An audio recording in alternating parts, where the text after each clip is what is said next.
Hello everyone, Mike the MC, bringing you the self-care video. Talking back to your old self.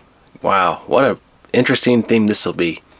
I think part of the inspiration is you want to look at your life from the past and you think, if I were to talk to myself today from this time to someone of myself back then, 10, 15 years ago, I would think, wow, how would I have gotten to this point in my life today? How would I have gotten here if I had even heard of any clues that would have been in these positions later on in life? And you consider, wow, what a blessing. What a blessing to be in these places, to be with people, to be with the circumstances that I faced, to really consider that there's so much more to life and that we cannot control it, and that in the reverse sense, by letting ourselves free, we are free to be in life. And I think that is something so profound to think about also when you consider, wow, if I was just trying to control every part of my life as best as I can, somehow I just feel like I'm going to be frustrated in some way. I mean, I don't know if you've all had that kind of feeling. I'm sure we all have, where it's like, why can't my career take off? Why can't my life go on? But then you think, if I were to talk to my old self again, going in a bit of a reflective thinking here, I think I would have told myself, don't worry about how people will perceive you in the future, because you yourself right now already have your troubles. Your new enemies will come later in life and they will be there in time. But for now, just focus on yourself and be courageous and strong. Because future me talking to you, old self, is that you will be alright. You will make it through the obstacles. You will surpass what people thought you were unable to accomplish. You're going to shock some of the people along the way, and some people are going to even say, wow, I no longer want to be that guy's friend anymore because of the things he's done to me. Those are real conversation pieces. Those are real topics. How many of us can talk to the past and say, wow, if I could talk about that moment again, that negative situation again, today, and it's like, wow, do I feel a burn? Do I feel remorse? Do I feel even a bit of guilt with maybe people that I've encountered in my past? And you think, wow, I mean, there are many regrets that I can recall, right? And I want to just clarify here that the past is the past and I have moved on. But when I look at myself and I talk to myself from the past, kind of like talking to an old memory, the beauty of memories, and you think, wow, how do I relate that to self-care? How can I talk to myself in a profound way? And I think thinking of that kind of question leads you to that sense of healing. What is the profound way of talking to yourself? So for me, if I can look at my emotions at the time of those settings, those experiences, and think, okay, was I afraid? Was I trying to please somebody? Was I trying to get somebody's attention? Was I feeling so nervous and needy, right? Or was I in the right, but not courageous enough to trust in my instinct? How many of us have what we would call the regret? And I think that is powerful to consider. Your feelings, emotions at that time, what you were experiencing right then and there when you were going to face some negative situations. And for me, people would sometimes ask, okay, are you all right? Are you in your mind? Are you really thinking right now? Or are you just going, yeah? And I'm just like over here, just on the other side, like, well, I'm listening to you. I'm busy. No, I'm hearing you. I'm just so preoccupied right now in my life that too much is happening on my plate. And for me, I just need to settle down and to let go of what is happening in this moment. But then I'll get back to you. And you think of all those times in that moment where you were so preoccupied and you finally gave in to what people wanted you to do. Many, many hardships, right? Many, many mistakes. And you think, okay, what is the beauty of a painful memory, if there is one? You're walking down the hallway. You're seeing the note on the wall. You're seeing someone left you a message and they say, oh, let's go after school and talk to each other, or someone leaves you a water bottle or a Coke bottle with X's and O's, and you're like, oh, I remember that. That was a good memory. I can recall how I felt in that moment, how I felt so happy to talk with a girlfriend at that time or that guy, and thinking about, okay, that was funny, or just all these random moments that just randomly occurred, and you're thinking, wow, that's a miracle. How is that even possible? How was I able to get on my own feet when I was sliding on the ground and no one saw me? You see, now it's all a hearsay with some of our memories when we talk about them, but you and I know that these memories really do mean something to us. And so when we're talking to our old self, going into those situations again in the mind, if you really want to encounter the memory, put yourself in the memory again and start walking around with your feet in that memory. Kind of really put yourself in the moment, and you're thinking, okay, I can go and do this negative action right now with this person next to me. I'm in the house. I can go and do something horrible right now where, okay, we're all doing something together. It's at a party, or maybe I'm walking away from that group to another group in the memory, and I'm considering what would have happened if I had talked with this group of people.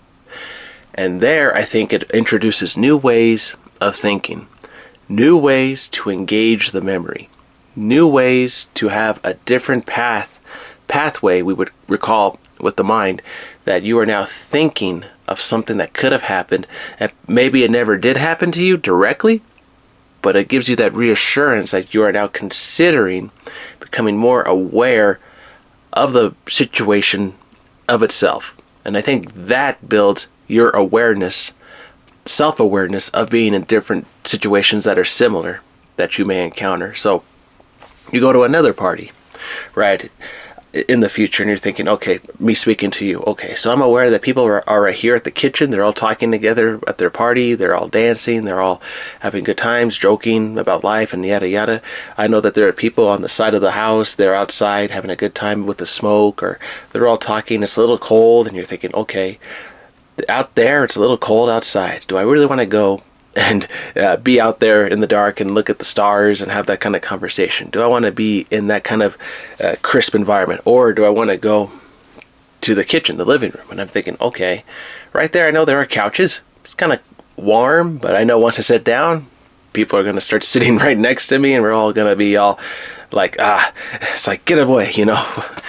There's no more private space anymore. It's like, oh my gosh, there's no more space to really you're standing and everyone's just all sitting next, and it's like, oh, too close. And you're thinking, okay, now it's getting hot in this room, okay. But that's what I'm telling you. When you engage your memories again, when you're brave enough to do so, you're willing to embrace the sorrow, the anger, the temptations even, right? Everything that was in that memory, you're engaging your old pathways again. And now how can you kind of unleash or release the pressure that's stuck in the mind, the trauma? People will say, oh, okay, there's EMDR, there's other ways of therapy, and being a counselor from me to you, we all have our preferred methods of dealing with certain traumas.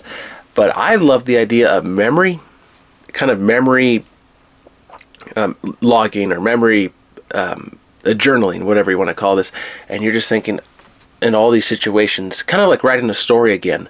You're doing a narration theory even, that you are going through every moment in that story with the persons, the people, the animals, the environments, the houses, the situations, and you're thinking, okay, this person wants me to spend time with them now. They want me to stay there with them, and we can make something together, and that we can start a relationship here in this moment. And you're thinking, oh, okay, do I stay with this girl, this guy, or do I leave him behind and set aside what could have been a beautiful relationship? Am I willing to consider that thought? Am I willing to consider that? And when you do walk away from the potential relationships into new horizons that beyond the people that you encountered, those are very powerful moments. And maybe people gave you that chance to be with them, and then when you spit on it, it's like, okay, yeah, you look bad. Obviously, you made a choice to not be with that person. But now when you went to the other side of life, you dare to walk away. You dare to get away from that person, that situation, and now look where you are. Sometimes, most of the time, I would argue, you're in the happier place because you're not handcuffed to whatever that situation would have been. That could have been disastrous. And you're thinking, okay, if I had been stuck in that moment, what would have happened the rest of that night? If I had been stuck in that moment, would I have been a good or an evil person? Would I have enjoyed myself in that memory even more so? Or would I have seen myself falling into what I know now that I've grown older, the older temptations, that I would have fallen a little further and not been so good, so loyal in the moment? And you think, okay, good thing that I didn't stay too long. Good thing that I decided to move away from that moment. Good thing I decided to change my life and my career, right? And you're just going through these memories, and it's a wonderful exercise. Give this a shot in your own time when you have a moment to reflect and to think on what you want to do in life. To think, okay, let's give this a shot, and let's consider what could be tomorrow a new happy memory. If today I recognize my weaknesses and strengths in the previous ones, and then when you encounter the new, similar situations, you will be, I will not say invincible, but you'll be pretty darn close to it as far as being aware of the heads-up situations in the situation itself. Knowing what to do, recalling the memories, the senses, the thoughts, smells, all those emotions, feelings, where you were at the parties, etc. with people. And I was just using that as an example, but when you can recall the environment itself and become a master of it, mastering yourself in this regard, you are now able to walk through life and really be in charge of what's happening in the moment. And that is a beautiful place to be, and I encourage you to become the master of your memory. And when you become the master of memory, you will be the master of now. And that is a powerful thought to consider. Alright everyone, I hope this video finds you well today. Don't give up on yourself. Use your memories to your advantage.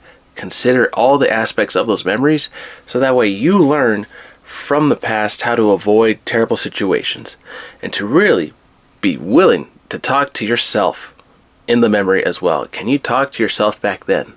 Thank you for talking to me right now, my old self, to myself today. This feels great. I see now that from the past to today, that we are moving forward in a positive light. And from me to the future self, I could even say, thank you for giving me the courage to consider what could be happening in the future. If I consider my memories now, consider them, what's happening, and to move forward and to really make the future the reality for myself today. Thank you, future self. And that is a powerful way of using memories for the future power as well. Things to consider. Alright everyone, I hope this video finds you well today. Take care. Have a good one.